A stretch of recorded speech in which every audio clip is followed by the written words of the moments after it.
គ្នាថ្ងៃនេះដែរខ្ញុំនឹងមកប្រាប់អ្នកទាំងអស់គ្នារបៀបធ្វើម៉េចឲ្យ Facebook page របស់យើងreach ទៅដល់មនុស្សច្រើនហើយទទួលបាន like និង comment និង follow ហើយឲ្យគេឃើញបានច្រើនអញ្ចឹងដើម្បីធ្វើចឹងបានទី1យើងត្រូវធ្វើតាមខ្ញុំមកអញ្ចឹងយើងចុចអាស្នាម menu នេះហើយបន្ទាប់មកយើងយក setting និង privacy តមកយើងចូលយក setting តមកយើងអូហើយយើងស្វែងរកពាក្យ profile and typing ចឹងអ្នកទាំងអស់គ្នា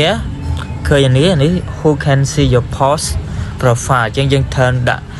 everyone មកនេះខ្ញុំដាក់ everyone who can see what other post on your profile ដាក់ everyone មកអូខេកន្លែងនេះក៏យើងដាក់ everyone មកដែរមក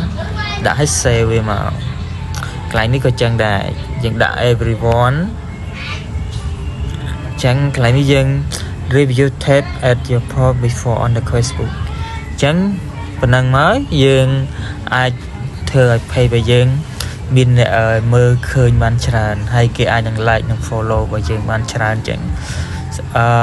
គុណបើស្រឡាញ់វីដេអូនេះសូមជួយ